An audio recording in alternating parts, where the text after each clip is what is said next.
Эгерде жеке менен ортого даярданам десеңиздер, анда менин WhatsApp аркылуу өтүлүүчү онлайн курсума катталсаңыздар болот. Менин WhatsApp номерум 0702 300 339. Ондук бөлчөктөрдү кошуу жана кемитүү. Ондук бөлчөктөр төмөндөгүдөй көрүнүштө болот. 2,5, 3,18, 0,1215, 4,8 жана башка. Бул жакта үтүргө чейинки сан бүтүн бөлүк, үтүрдөн кийинки сан бөлчөктүү бөлүк деп саналат. Кошуу жана кемитүүдө бардык сандар ондук бөлчөк түрүндө болсо, анда аларды мамыча түрүндө чыгарабыз. Мисалы 12,5 кошулган 3,14. Мамыча түрүндө кошуп же кемиткенде бүтүн бөлүктүн астына, бөлчөктүү бөлүктүн астына жазылат. Ошондо жогоруда турган кошулуучулар төмөндөгүдөй болуп жазылат. Бош жерди дайыма 0 менен толуктайбыз жана кадимки бүтүн сандарды кошкондой эле кошобуз. Ошондо жообу 15,64. Эми кемитүүгө мисал карап көрсөк. 15 минус 1,95. Бул жакта 15 бүтүн сан, ошондуктан бул санды бүтүн бөлүккө жазабыз жана бош жерлерди 0 менен толуктайбыз. Эми кадимкидей эле кемитебиз. Ошондо жообу 13,5. Эгерде биринчи бөлчөк ондук, экинчи бөлчөк жөнөкөй болсо, анда бардыгын жөнөкөй бөлчөккө же ондук бөлчөккө айландырып чыгарабыз.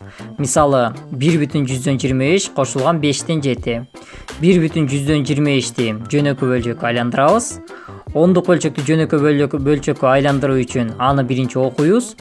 1,25 100дөн деп окудук. Демек бөлүмгө дароо 100дү жазабыз. Ал эми алымына санды толугу менен үтүрсүз жазып коебуз.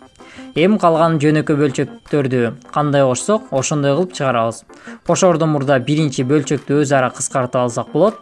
125 жана 100 саны 25ке кыскарат. 125ке 5тен, 100гө 4төн беребиз. Эми жалпы бөлүм келтиребиз. Жалпы бөлүм 20, 20-ны 4 көрсөк 5, 20-ны 5 көрсөк 4.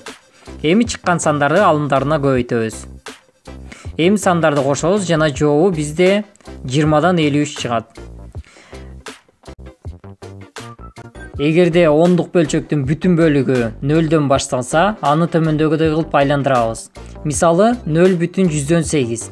100дөн деп окудук, дароо бөлүмгө 100дү жазабыз жана санды толугу бойдон үтүрсүз жазабыз. 008 деген сан жок, ошондуктан алдында турган 2 0дү алып салабыз. Ошондо 100дөн 8 болот. Эгерде сандын бардыгын ондук бөлчөккө айландырып чыгаруу ыңгайлуу болсо, анда аны төмөндөгүдөй кылып чыгарабыз. Мисалы 5тен 4 кошулган 1,2. Бул жактан 5тен 4тү ондук бөлчөккө айландырабыз. Ал үчүн 4тү 5ке мамыча түрүндө бөлөбүз. 4 жетпейт, ошондуктан 0дон беребиз жана бул жакка да 0 беребиз. Эми 8ден беребиз. 40 болот. 40тан 40 алсак 0. Демек 5тен 4тү ондук бөлчөккө айландырсак 0,8 болот экен. Ошондо 0,8 кошулган 1,2. Эми бул сандарды мамыча түрүндө кошуп койсок болот. Ошондо 2,10 болот.